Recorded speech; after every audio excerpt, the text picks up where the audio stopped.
If you check out the solos by great jazz players, then you'll probably find that they don't really play other scales or notes than you do, simply because it's not about the notes you play, it's about what you play with them. So you don't need new scales or arpeggios, you need to become better at making music with the ones that you already know. If you're feeling stuck, always playing the same thing, this video will give you a straightforward way to deal with that. My name is Larsen, learn jazz, make music. The problem is that you need to do more than just run up and down the scale to make the solo interesting, and it's difficult to be inspired with just an arpeggio and a scale. So let's say that you're playing over a D minor 7 chord in C major. You have the D minor 7 arpeggio and also the scale that goes with it. And already with this you can make some solid lines.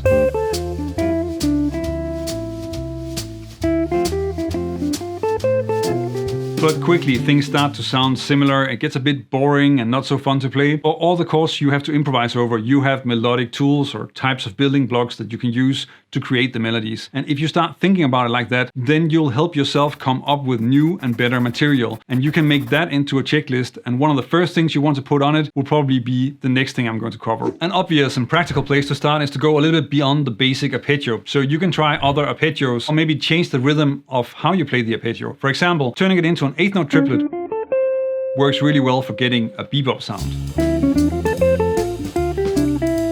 But then you also want to explore if you can use the arpeggio from the 3rd. So in this case that's an F major 7 arpeggio, and you can also turn that into a triplet.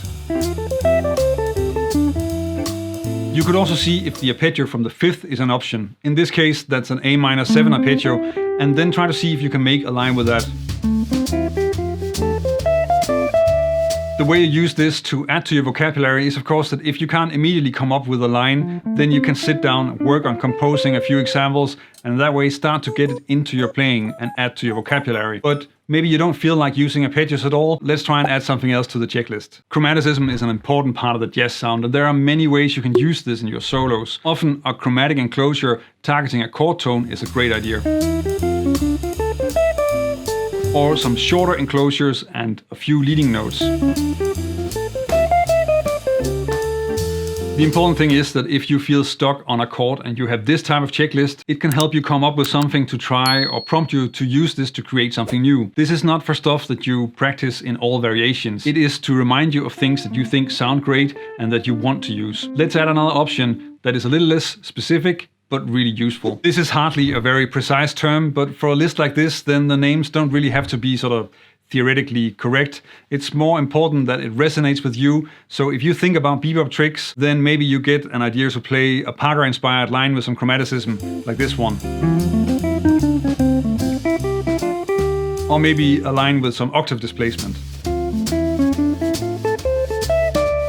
It's all about kickstarting your imagination and giving you some ideas for what to play. For a minor 7 chord, then the pentatonic scale sounds like a pretty boring set of notes that you already have in the scale that you're using. But if you have some nice pentatonic patterns, then you can hear how it's a very different sound that you can add to the solo that you're playing, maybe just to change things up a bit.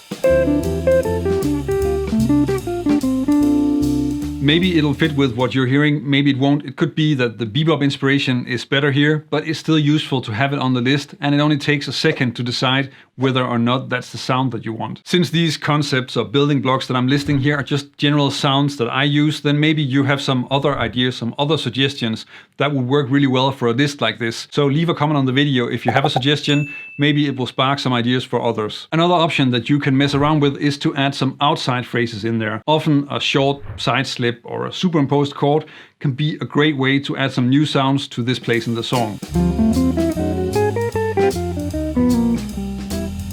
If you start to think about the things that you practice and learn as types of building blocks, then you can also put it to use in a lot more places, so you're going to get a lot more out of what you're practicing.